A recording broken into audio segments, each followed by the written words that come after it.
할렐루야. 네, 조금 유쾌하지 않은 소리인데, 정부에서 왜 교회를 미워하고 교회가 예배드리는 것을 그렇게 정부에서 탐탁지 않게 생각하고 또 작은 모임을 다른 그 시설보다 더 위험하게 여겨서 이 규제를 그렇게 철두철미하게 심하게 할까? 뭐 이런 질문을 한번 해볼 때, 우리는 맨 처음에 생각할 때 이걸 정치적으로 좀 해석하기 쉽습니다. 예를 들어서 예수 믿으시는 분들 크리스천 중에 여당, 그 정부 여당이죠. 지금 이 민주당 이쪽에 대한 이 호감이나 선호를 가지고 계신 분보다는 그 보수죠. 지금 뭐 국민의힘이라고 할까요? 네, 이름이 맨날 바뀌어갖고요. 네. 그쪽에 더 이제 선호하시는 분들이 많으니까 이게 이제 정치적인 계산이 깔려서 교회를 이렇게 겨냥해서 예배를 막고 또 여러 가지의 행사나 소모임들을 규제하는 게 아닌가, 뭐 이렇게 의심을 해볼 수 있겠습니다. 적잖이 분명히 그런 부분도 있을 수도 있고, 또 뿐만 아니라 실제적으로 교회를 등에 업고 정치하시는 분들이 꽤 있었기 때문에 정부가 그렇게 좀 과민하다 할까요? 과도하게 교회에 대한 여러 처분을 계속해서 시행하는 거를 뭐 그렇게 이제 정치적으로 해석할 수도 있겠죠. 그런데 이제 이 방역본부, 그러니까 방역을 하시는 이 책임자들, 그리고 뭐 심지어는 이제 방역에 도움을 주는 전문가들, 방역 전문가들, 뭐 전염병에 관계된 뭐 일을 하시는 그런 분들, 이제 그런 분들의 시각을 이렇게 물어보면 조금 달라요. 그거 아세요? 이제 그게 무슨 소리냐면, 이분들은 이제 우리를 상당히 이제 객관적으로 봅니다. 이제 무슨 소리냐면, 우리가 여기 나와서 어떤 마음을 가지고 뭐 예배를 드리고 하나님 앞에 또 어떤 경외심을 가지고 뭐 주님 앞에 나와서 우리가 뭐 함께 모이고, 이거는 보이지 않아요. 단지 몇 사람이 모였냐, 그리고 어떤 행동을 하느냐, 요거를 아주 중점적으로 보는데, 그런 의미에서 이 방역관리자들이 볼 때 교회가 고위험 시설처럼 보이는 이유가 있습니다. 가장 큰 이유가 뭔지 아세요? 의외인데요. 찬양이에요. 이게 무슨 소리냐? 이게 제가 물어봤어요, 실제적으로. 왜냐하면 그 방역관리자들이 보기에는 노래방이나 교회나 별다를 게 없는 거예요. 노래방은 그래도 마이크가 있으면 마이크를 쥔 사람만 노래를 하잖아요. 그죠? 그러면서 이제 노래를 하면서 비말을 뿜어대죠. 그리고 어쨌든 노래방은 공간이 뭐 크지 않기 때문에 거기 가서 노래방 안에서 무슨 코노방이라고 그러냐? 코인 노래방? 뭐 그런 거 가서 노래방에 들어가는 사람은, 제가 노래방을 가본 지 거의 2, 30년이 된 것 같아요. 그 뭐 3명? 많아봤자 4명 뭐 그런 거 아니겠어요? 그러니까 만일에 이제 문제가 생겨도 3, 4명, 그 같은 방에 있었던, 같은 마이크를 들고 노래 불렀던 그 3, 4명이 집중적으로 이제 관리가 되면 돼요. 그런데 교회는 공간에서 많게는 뭐 몇천 명, 적게는 몇십 명이 노래를 부른단 말입니다. 그게 그 방역 관리자들이 보기에는 무슨 대형 노래방이에요. 그래 놓으니까 찬양을 하면은 같은 사람이 한 공간에서 뿜어내는 비말들이 있겠죠.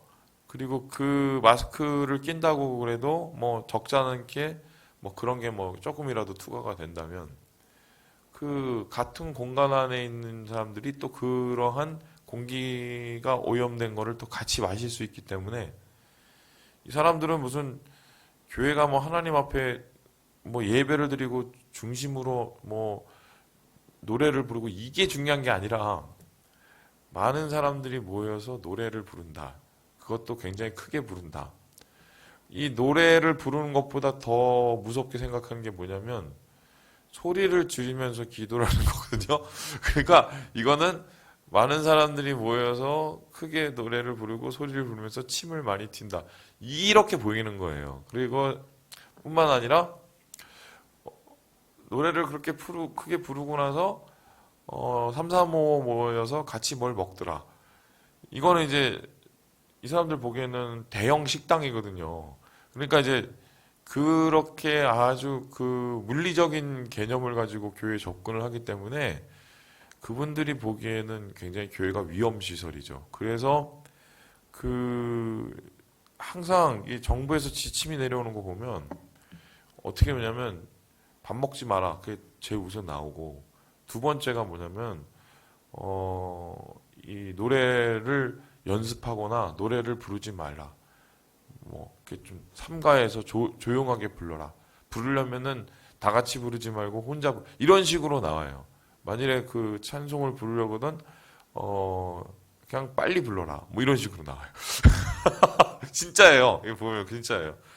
그렇게 되는데 그러니까 교회가 지금 이 방역 본부에 보기에 고위험군의 시설, 심지어는 그 클럽이나 여기보다 더 고위험군처럼 보이는 이유가 뭐냐면 찬양 때문에 그래요. 찬양 때문에. 근데 여러분 찬양이라는 게 그 원어상으로 따지면 어떤 뜻이냐면 큰 소리로 기뻐하다예요. 큰 소리로 기뻐하다. 그러니까 이 찬양은 하나님에 대한 인간의 반응인데 사람들이 굉장히 크고 또 놀랍고 또 두려운 또 굉장히 기쁜 그런 상황을 경험하거나 그런 존재를 경험할 때 나오는 것이 감탄을 하잖아요. 큰 소리로. 근데 그러한 감탄과 또 그게 노래가 되었을 때 나오는 것이 하나님을 찬양하는 그 찬양이요 찬송이거든요. 근데 오늘 말씀에서처럼 그 찬송을 우리가 포기하지 못하는 이유가 뭐냐면 이거는 하나님 앞에 드릴 수 있는 이 예배자들의 가장 큰 표현이고 또한 그 표현을 통해서 하나님이 기뻐 받으신다는 것을 우리가 알기 때문이죠. 그래서 오늘 이 시편 33편의 전체적인 주제는 뭐냐면 우리는 하나님을 찬양한다. 우리는 하나님을 기뻐 노래한다. 우리는 큰 소리로 하나님의 이름을 부른다. 뭐 이 얘기예요. 왜 우리가 그렇게 찬양을 할 수밖에 없느냐? 그 얘기인데 이제 오늘 이 시인은 우리가 함께 모여서 한 공간에서 주님을 찬양할 수밖에 없는 이야기를 몇 가지로 이렇게 우리에게 말을 나누고 있습니다. 우리 함께 같이 한번 읽어보겠습니다. 우리 6절의 말씀을 같이 한번 읽어보겠습니다. 6절입니다. 시작. 여호와의 말씀으로 하늘이 지음이 되었으며 그 만상을 그의 입 기운으로 이루었도다. 왜 우리가 큰 소리로 하나님을 높이고 주의 이름을 찬송할 수밖에 없을까? 바로 그것은 우리가 살고 있는 이 환경, 이 우주를 만드신 분이 바로 하나님이시기 때문입니다. 오늘 이 이야기는 처음부터 끝까지 보면 창세기가 뒤에 이제 그려져 있어요. 7절에 보니까 바닷물을 만드시는 하나님, 그렇죠? 나누시는 분. 그리고 9절에 보니까 말씀으로 이 모든 이 우주 만물에 질서를 주시는 하나님, 막 이런 게 보이죠. 그래서 그런 하나님께서는 우리를 창조하시고 우리가 이 땅 위에서 삶을 영위할 수 있는 모든 은혜를 베풀어 주신 분이시다. 그것을 이 시인이 알기 때문에 나는 내가 있는 이 환경과 이 자연과 또한 내가 있는 이 창조 가운데서 주님을 생각하면 크게 노래 불러 찬양할 수밖에 없다. 왜냐하면 경이로운 하나님의 은혜가 느껴지기 때문이다. 이렇게 말을 합니다. 가끔 여러분 보세요. 아무리 사람들이 이쁘게 뭘 만들어 놓고 굉장히 가공을 하고 막 가공미 막 이렇게 하잖아요. 특별히 그 일본 사람들이 그런 거 잘하죠. 이렇게 막 작게 이쁘고 막 이렇게 잘 만듭니다. 그죠? 막 이렇게 수석에다가 옆에 막 갖다 놓고 이끼 갖다 놓고 막 이런 거 일본에서 잘해요. 근데 아무리 그렇게 잘 만들어 놔봤자 요즘 여러분 한번 그 차를 타시고 저기 송추나 여기를 한번 가보세요. 제가 어제 일이 있어서 그쪽에 뭐 그 사러 갔었거든요. 근데 막 산이 불타고 있어요. 아무리 인간의 창조를 막 오밀조밀 막 이렇게 만들어봤자 불타고 있는 저 산과 시절을 따라 열매를 맺는 이 자연 만물의 창조 만물의 이 모습을 보면 우리 인간의 창조물과 우리의 인간의 솜씨가 정말 별거 아니라는 것을 다시 한번 느끼게 되죠. 뿐만 아니라 산이나 자연을 봤을 때 큰 것도 하나님의 작품이지만 그 산 속에 들어가서 나무 그리고 그 나무 밑에 있는 이름 없는 풀들과 거기서 자라나는 작은 꽃들 그 세밀한 것까지 뭔가 이 작품성이 있어요. 이제 그런 걸 보면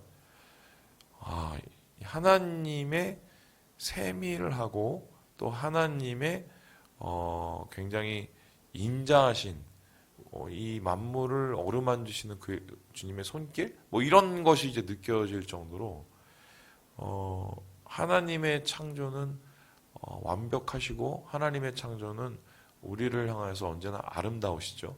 이제 그러한 세상을 창조하신 하나님 앞에 이 만물을 지으시고 다스리시는 하나님 앞에 시인은 감동을 할 때 노래를 부르고 하나님을 외치게 되는 거죠. 뿐만 아니라 시인이 오늘 이렇게 말을 하는데요. 우리 함께 우리 11절의 말씀을 같이 한번 읽어보겠습니다. 11절입니다. 시작. 여호와의 계획은 영원히 서고 그의 생각은 대대에 이르리로다. 오늘 하나님을 찬양할 수밖에 없는 두 번째 이유가 뭐냐면 하나님께서 세상을 만드실 뿐만 아니라 세상을 다스리시고 계신다는 거예요. 세상을 다스리시고 계신다는 게 어떤 뜻이냐면 우리가 눈에 보기에 그렇게 못된 놈, 불의한 놈, 또 우리가 보기에 그렇게 정말 우리를 괴롭혔던 악한 놈 이런 것들이 시절이 지나가고 세월이 지나가고 또한 상황이 좀 지나가면 언젠가 모르게 그 나라와 그의 권세가 무너져 버려요. 그리고 우리의 눈으로는 다 지금 이해하거나 볼 수 없지만 궁극적으로 하나님은 악인을 하나님의 정의로 다스리는 것을 보게 되거든요. 그랬을 때 예를 들어서 그렇습니다. 이스라엘 백성들이 바벨론에게 무너져서 바벨론으로 끌려가서 70년 동안 종살이를 그렇게 해댔는데 그렇게 자기들을 괴롭히고 무너뜨렸던 이 바벨론의 왕들이 정말 아무렇지도 않은 일 때문에 순식간에 며칠 만에 무너졌어요. 그리고 갑자기 무슨 그 페르시아의 왕이 메대의 왕이 무혈 입성을 해서 그 나라를 차지해 버리거든요. 그러한 모습을 보고 이스라엘 백성들이 이제 뭘 느꼈겠는가 한번 생각을 해보면 와, 그 놈이 그렇게 무너졌어? 무섭겠죠? 기쁘겠죠? 그리고 역사를 움직이시는 하나님의 능력 앞에 감탄을 할 수밖에 없는 거예요. 그래서 이 시인은 세상을 만드시고 다스리시는 그 하나님의 보이지 않는 능력을 경험하면서 아, 내가 몰랐구나. 아, 내가 생각이 짧았구나. 이러면서 이제 하나님 앞에 나와서 주의 이름을 높일 수밖에 없다. 이렇게 이제 두 번째로 얘기를 합니다. 그리고 마지막으로 시인이 하나님을 높일 수밖에 없는 이유가 무엇이라고 하느냐? 우리 함께 13절의 말씀을 같이 한번 읽어보겠습니다. 13절 말씀입니다. 시작. 여호와께서 하늘에서 굽어보사 모든 인생을 살피시며 하나님께서는 세상을 만드신 분이다. 와, 대단하신 하나님의 능력. 그리고 하나님께서는 세상을 다스리시는 분이시다. 와, 보이지 않는 하나님의 능력은 참 엄청나구나. 그런데 중요한 건 그렇게 큰 손으로, 위엄의 손으로 세상을 다스리시고 만드시는 그 하나님께서 하나님의 백성을 다루실 때는 누구보다도 인자하시고 누구보다도 세밀하시고 자상하게 함께 하신다는 거죠. 특별히 하나님의 손길, 이스라엘 백성들을 포기하지 않고 이스라엘 백성을 지키시는 하나님의 손길을 이들이 경험을 할 때 정말 말할 수 없는 감동이 있었을 거예요. 특별히 이 사람은 이렇게 말을 하는데요. 우리 15절의 말씀을 같이 한번 읽어볼까요? 15절입니다. 시작. 그는 그들 모두의 마음을 지으시며 그들이 하는 일을 굽어 살피시는 이로다. 와, 그렇게 크신 일을 행하신 분이 우리 한 명 한 명 하나님의 백성을 잊지 않으시고 오늘 이 시간도 지키시고 우리를 살피시고 보호하시는 분이시는구나. 그러니까 단순히 눈으로 보고 경험하는 것이 아니라 자기의 삶 속에서 느끼죠. 하나님의 함께 하시는 손길을 느낍니다. 그럴 때 주의 백성들은 하나님의 크신 사랑과 하나님의 인자하신 그 긍휼 가운데 감복하고 감탄할 수밖에 없는데 바로 그러한 하나님의 보살피시는 손길 때문에 주를 높이고 주를 찬양하고 또한 주님께 나와서 크게 주의 이름을 부를 수밖에 없다. 시인은 이렇게 말을 합니다. 그래서 시인은 오늘 말씀 속에 이렇게 이야기를 합니다. 우리 함께 21절 읽고 마무리해 보도록 하겠습니다. 21절입니다. 시작. 우리 마음이 그를 즐거워하며 우리가 그의 성호를 의지하였기 때문이로다. 내가 하나님을 즐거워하고 내가 의지할 수밖에 없는 이유는 하나님이 나를 살피시고 나를 돌아보시기 때문이다. 그래서 나는 나를 살피시고 나를 돌아보신 그 능력의 하나님을 매일매일 의지하고 살아간다 라고 말을 합니다. 그리고 그러한 고백을 통해서 우리도 함께 하나님을 높이고 찬양하자라고 사람들에게 찬양과 찬송의 자리로 돌아오게 하는 이 시인의 열심을 우리가 이 말씀 속에서 보게 되는 것입니다. 그런 것 같아요. 여러분, 내가 지금 영적인 상태가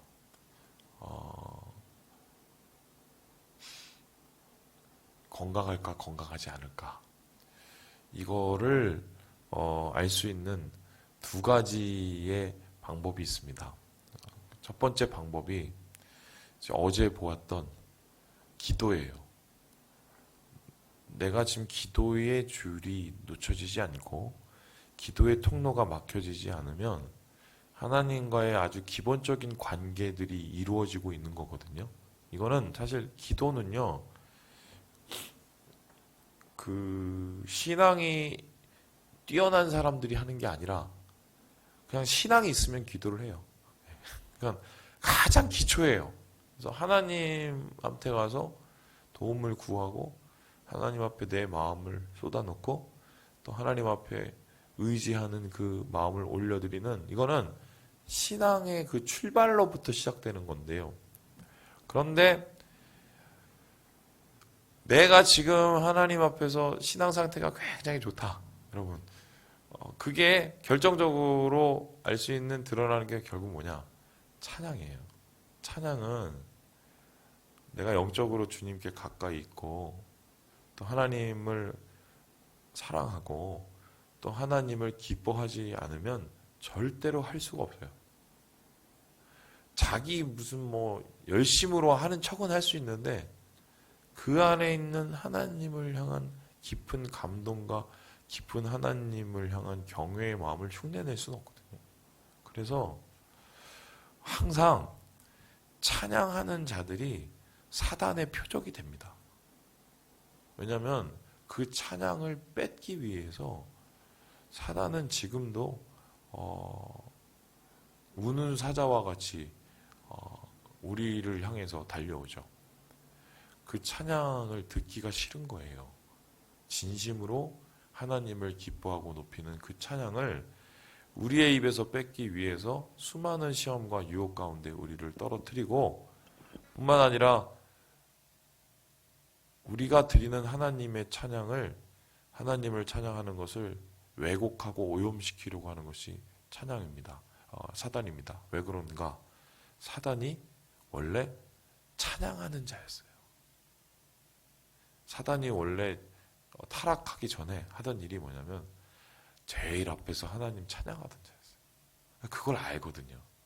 그래서 우리 사랑하는 우리 성도들 하나님을 향한 기뻐 찬양하는 이 요즘엔 크게 노래도 못 부르고 또 모여서 노래도 못 부르게 하지만 우리의 입술로 하나님을 기뻐 찬양하는 찬양을 잃지 마시고 하나님이 기뻐하시는 찬양을 돌려드려 주님 앞에서 함께 기쁨과 은혜를 누리시는 우리 모든 형제 자매들 되시길 주님의 이름으로 축원합니다.